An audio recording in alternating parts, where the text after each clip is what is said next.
Have you ever been told that you need to be more assertive, but you thought, what does that even look like? Is it speaking louder, shorter emails, more exclamation marks? Today, I'm going to try to make assertive communication crystal clear.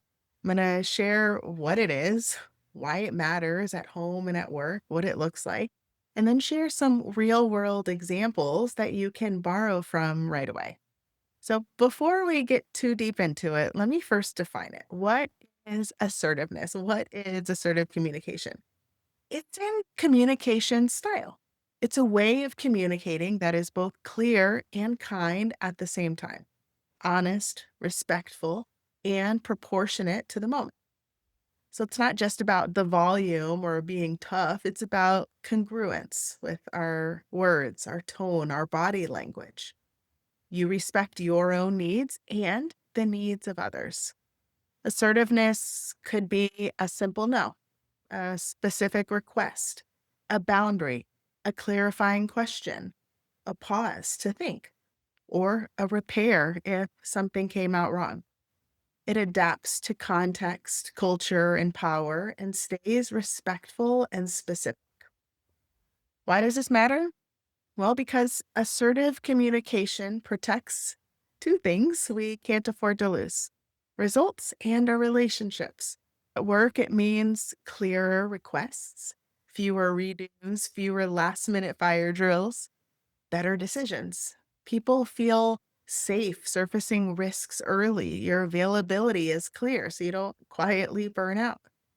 When you're clear and respectful, people know how to succeed with you.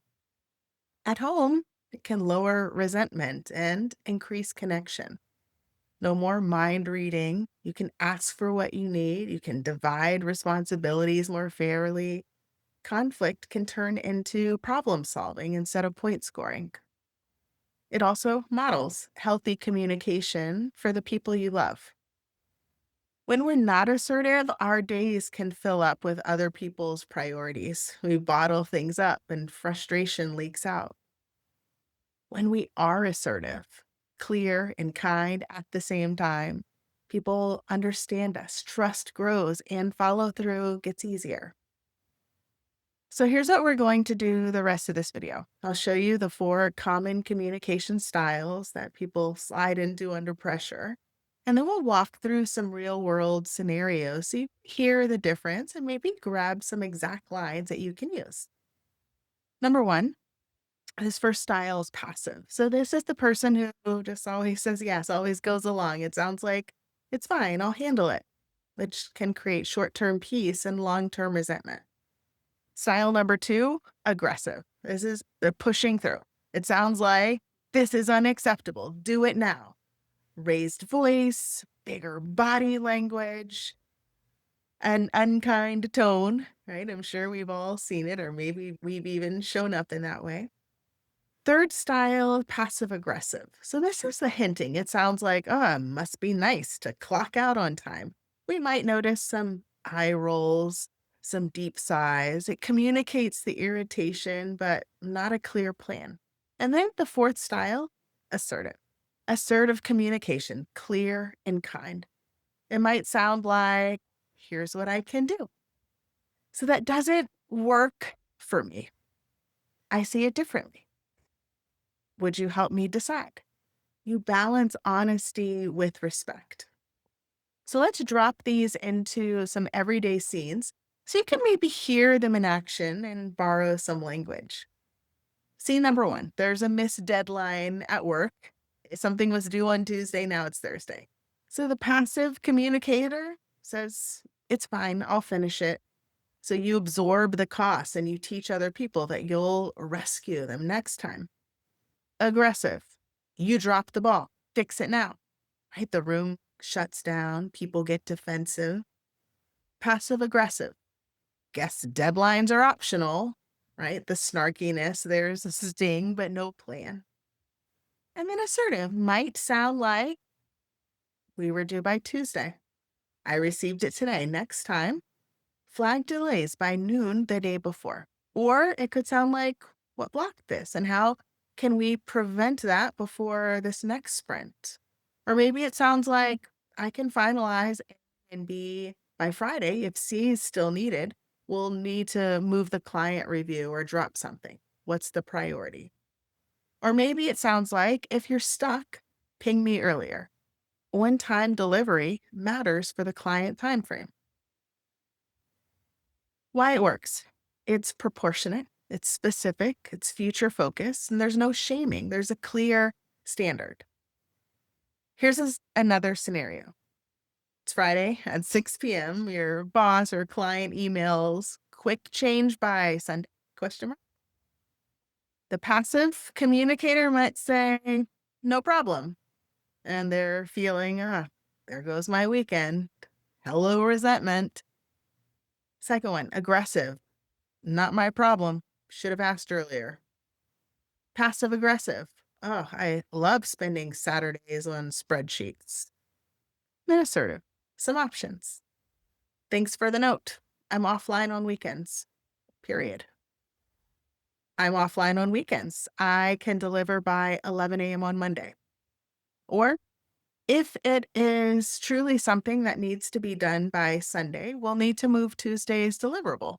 Which timeline works? Or what is the impact if this gets done Monday morning?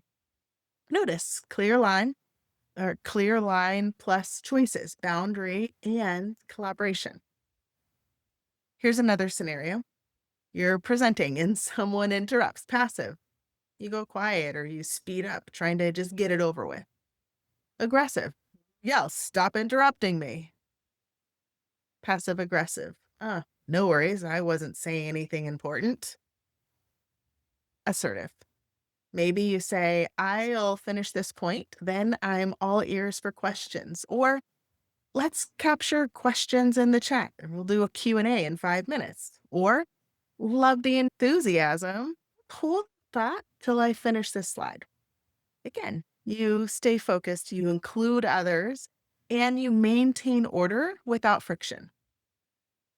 See number 4, repeated family favor on short notice. Passive, okay, I'll make it work, while secretly carrying frustration and resentment. Aggressive, no, stop taking advantage of me. Passive aggressive, guess I don't need my evening. Assertive, maybe. I want to support you, but I'm at my capacity for tonight. I can do a 10-minute call and brainstorm some other ideas with you. Or maybe I'm not available tonight. I can help Thursday from 6 to 8. Or evenings are downtime for me. I can plan ahead for another day. Again, clear and kind, setting a boundary. And we don't need to go too deep into justifying things. So let's name some principles behind assertive communication so you can improvise in any situation. Number 1, dual respect. You matter, they matter. Number 2, congruence with your words, your tone, and your body language. Number 3, proportion. The response fits the moment, neither minimizing nor escalating. Number 4, specific enough. Enough detail for a decision, not a monologue. Number 5, choice, not ultimatum. Clear boundaries or requests without threats. Number 6, context aware. We're calibrating for culture and power, staying respectful and specific. And so if you freeze in the moment, here's a helpful tool. Not a rule, but a tool. And that's the 1 breath anchor. The ring you can use when you need structure. You can say, here's what I'm seeing. Maybe you say, here's what I can do or what I need. Or here's a way forward. Or here's a question. So an example, we're 20 minutes over. I need to end on time. Can we capture the rest in a follow-up doc by tomorrow? Or I had 3 last-minute requests this week. I need 24 hours for new items. What can we shift to make that work? Use it when it helps and leave it when another assertive move fits better. I'm sharing examples of things that you might use in the future. And remember that our delivery matters just as much as our words. So our tone is steady, not sharp. You don't have to sound sugary to be kind. Our pace, a touch slower than the stress might want, and pauses can signal confidence. Body, our shoulders are down, our jaw is soft, our breath is slow. And for a quick reset, maybe we exhale slowly and let our body relax a bit. Then our language, specific beats vague, right? There's a difference in saying, I don't take calls after 6 versus I need more balance. Well, what does that mean? I can deliver A and B by Friday. If C is added, we'll move the date or drop something else. Lands much better than saying, that's too much. To keep it simple, here is an assertive menu that you can screenshot in your mind. Okay. Clean no.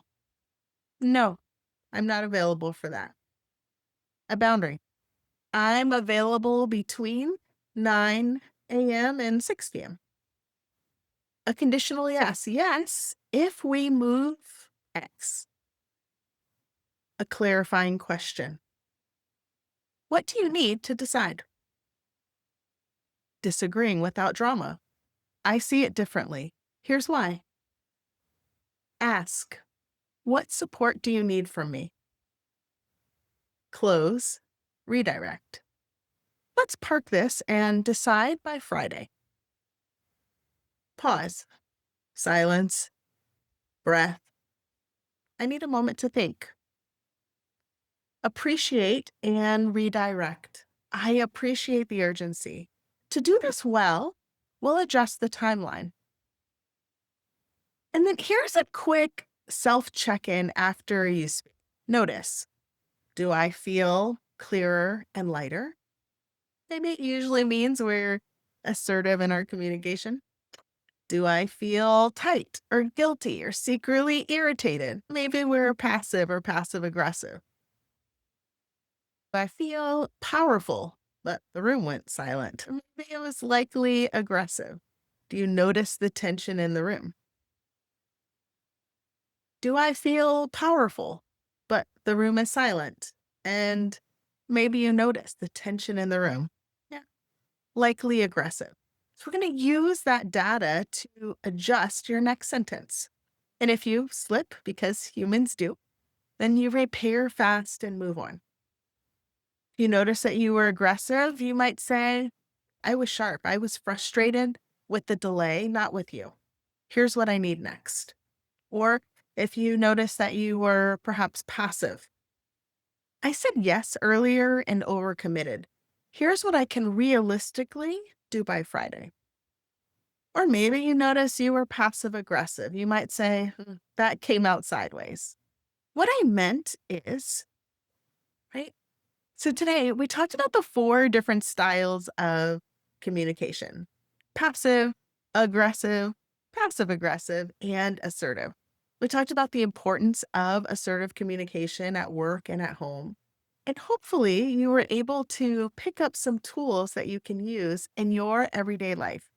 My invitation for you is to notice how you are showing up in conversations and notice how you are presenting yourself with family, with friends, at work, out in the community, and perhaps see if there are opportunities for you to practice more assertive communication. So I hope you found value in this video, and I hope that you have an amazing day. Go out there and make a positive impact in the world, taking care of yourself and taking care of others along the way. Thanks for being here. Bye.